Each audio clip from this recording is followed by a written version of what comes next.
Welcome to Real World NP's Clinical Pearls, where we take gems from full-length episodes and break them into quick, digestible insights. I'm Liz Rohr, family nurse practitioner, and my pronouns are they, she. Real World NP is a continuing education company for nurse practitioners in primary care, especially new nurse practitioners navigating the role transition from RN to NP. Whether you're on your commute between patients or prepping for an exam, these bite-sized takeaways can help you build confidence in your practice. Let's dive in. If you ever feel like, what did I get myself into? What am I doing here? They're going to find out that I'm actually terrible at this. And maybe I should go back to my job as a nurse or back to my old job if you didn't work as a nurse before. You did a master's entry program. You're not alone, number one. But number two, you're in the right place because I'm going to be talking about imposter syndrome today. So, and the strategies I use to deal with it. So I just want to start by saying that basically everybody, regardless of profession, experiences imposter syndrome. And if you say that you don't, I'm really surprised, and I'd love to hear from you because it's just super, super uncommon. But regardless of that, this pretty much happens to everybody. This happened to Maya Angelou, wrote 11 books, and on her 11th book still had the feeling of like, oh no, now they're going to find out that I'm actually a fraud, that I'm fooling everybody. Albert Einstein supposedly had it, Jennifer Lopez, Emma Watson, Sheryl Sandberg, the list goes on and on. So this is super common, and this is especially common, I think, for new nurse practitioners. And my tip number one is to just expect that it's going to happen, unfortunately. So nursing research is not my favorite, but there is a pretty good researcher, and I apologize, I don't remember the name, but looking at that novice to expert model, I'm sure you've heard of with nursing, applying it to the nurse practitioner model, and it actually is really accurate. And I remember writing a paper on it when I was in grad school, and if only I had listened to myself back then, I would have, maybe had a little less pain. But I don't think that I really appreciated what it meant until kind of like after the fact. But it is true that the first stages of going from novice to expert in terms of being a nurse practitioner, you go through this phase of frustration and this crisis of confidence where you're just like, I'm not capable of doing this, and who am I to be somebody's PCP or somebody's healthcare provider, So expecting it is really the first thing, and just knowing that it's going to happen for about 3 to 6 months, if not more, honestly, but the very least for 3 to 6 months, and then that will change over time as because you go from school to real life and you're applying the things that you've learned in a textbook. You've never actually seen it and really fully believed it, But when you get to about 6 months or more, you've seen things over and over again that are not just textbook learning, that they're experiential learning, and oh, this is actually true, and I actually do know what I'm talking about.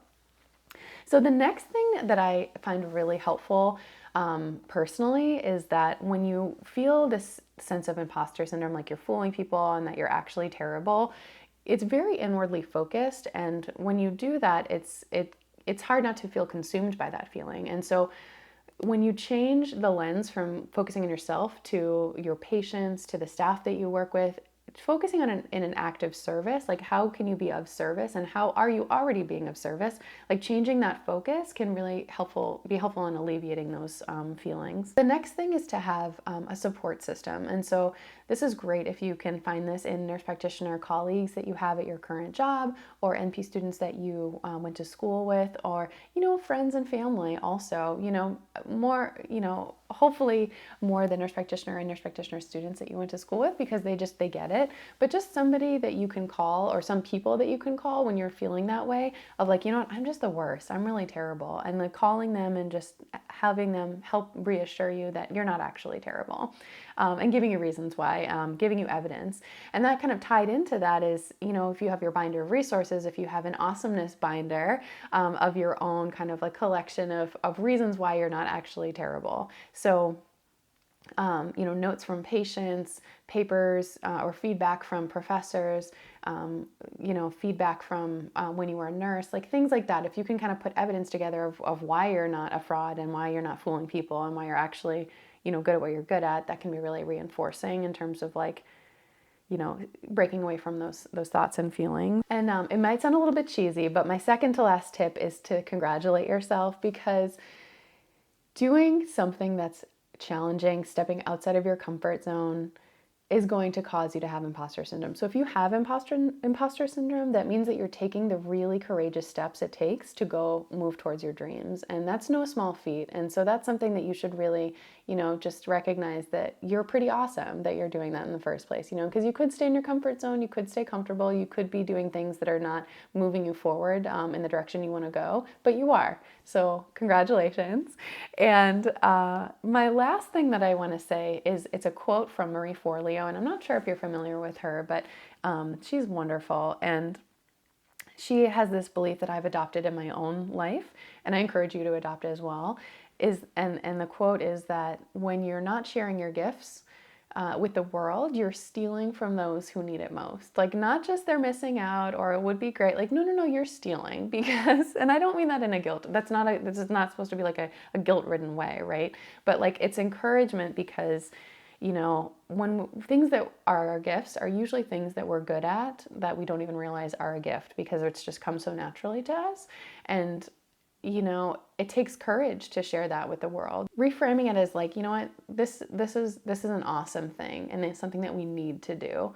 It really just, I don't know, for me, it personally gives me a lot of confidence in that, I still feel nervous sometimes. So, okay, I'm just going to be real right now. So making this website is bringing up some real imposter syndromes for me. So I've been in practice for 4 years, but something about when you're doing something new, it's like, who am I to be doing this? What do I have to share? I'm also a very private person. So shocking, I know, because I'm posting videos of myself on the internet speaking, but I'm actually a very private person. And so it's easier for me to kind of work one-on-one with people at my job or, not work with anybody in terms of mentoring and education, but I know that I'm stealing from people who need me and who need it the most. So that's why I make these videos. And that's why I encourage you to continue to practice as an NP and really, stick with it and be courageous because it is really hard to do. And you are sharing your wonderful gifts that only you have, that the world,